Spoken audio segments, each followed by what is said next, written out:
Bard on the Plains podcast with Mike McPeak.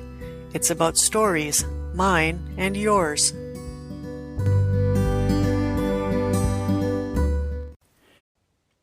Hello, everyone. As I write this, it's a few days after the autumnal equinox, fall. At least it is by the calendar. The seasons in South Dakota don't follow no schedule. Heck, we've had all 4 seasons in the same week sometimes. But it's just not the weather I'm here to talk about today. I'm talking about fall as a reward. On the farm, winter is the time for planning and preparation. The machinery gets fixed and seeds and supplies are ordered.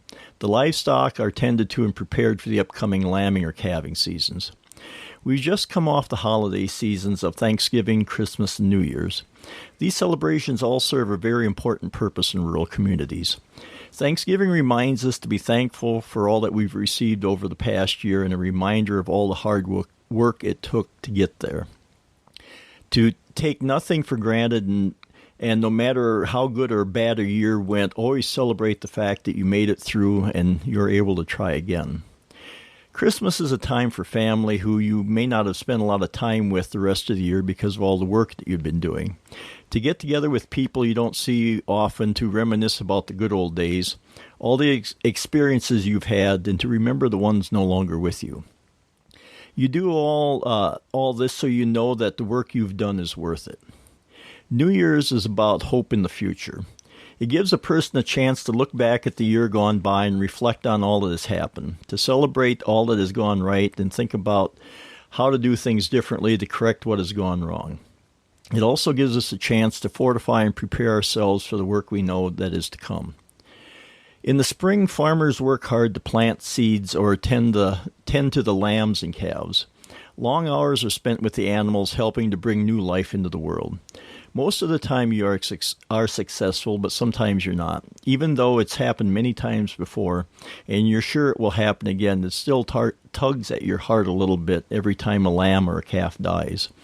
All the hours in the cold and wet helping a cow give birth, or the time spent with bottle lambs because, for some reason beyond your control, the ewe wasn't able to take care of them, is time well spent.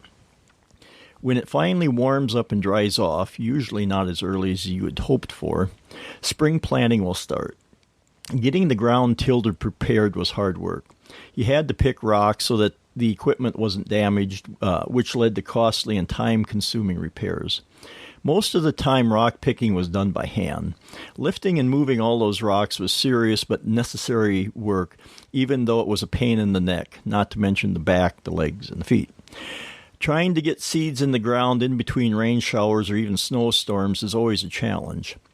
Mix in machinery breakdowns or someone who has to get just one pass closer to that wet spot and gets hopelessly stuck in the mud because he didn't have sense enough to quit while he was ahead slows down the process. I'm pretty sure my neighbors were pretty apprehensive to see me on their doorsteps in the spring, wondering how badly I'd gotten the tractor buried. Once you're past the chaotic pace of spring, you settle into the more measured but no less hard work of summer. There was fence fixing to do, which was extremely important. Otherwise, you would get a call any time of the day or night that your cows were in the neighbor's field. I got those calls more times than I care to admit. But you also had to tend to the crops, which meant spraying weeds, spreading fertilizer, and cultivating the corn. And of course, there was haymaking so that the animals would have food to eat in the winter. The hay would have to be cut and put in windrows for easy pickup.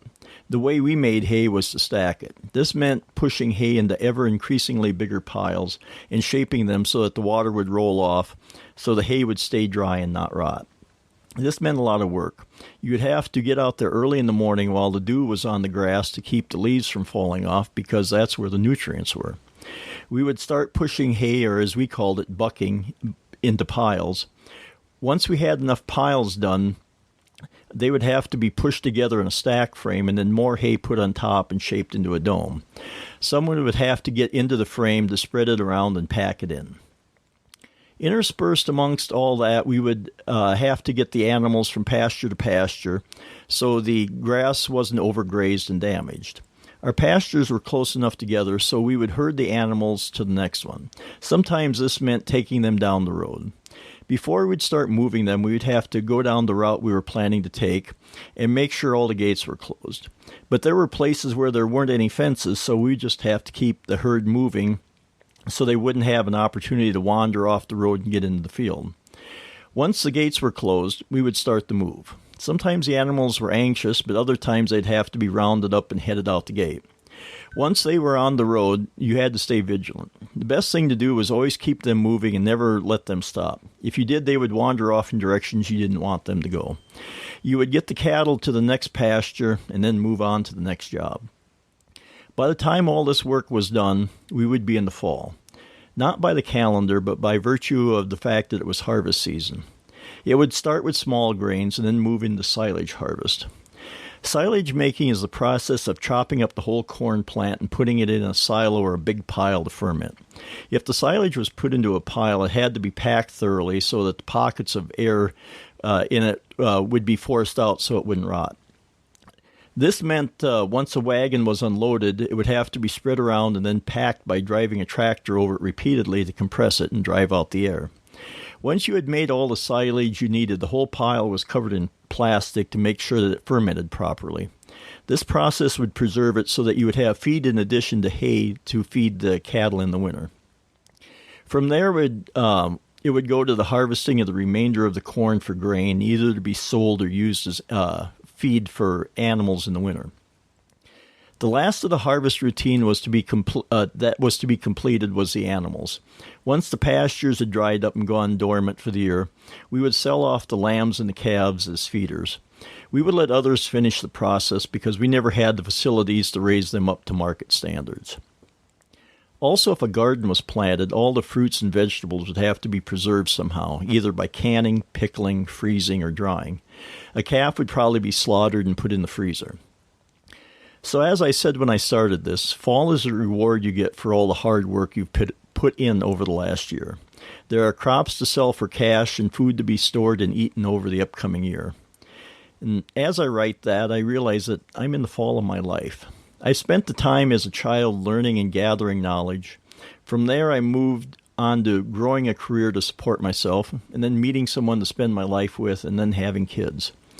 Now I'm at the stage where I'm starting to see the fruits of my labor.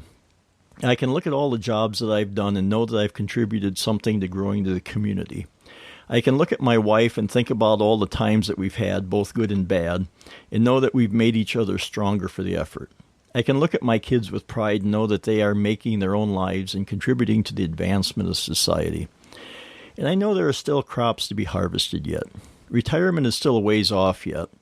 Then I hope to harvest time so that my wife and I can do the things we've talked about over the years. Perhaps even have some grandkids to continue the tradition. Again, no pressure, kids. But no matter the harvest, I will enjoy whatever I reap because I know that I've earned it. But until next time, remember, you are the author of your story.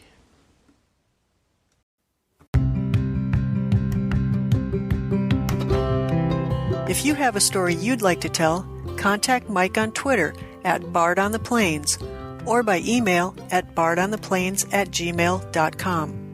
For more information about the stories in this podcast, visit bardontheplains.com.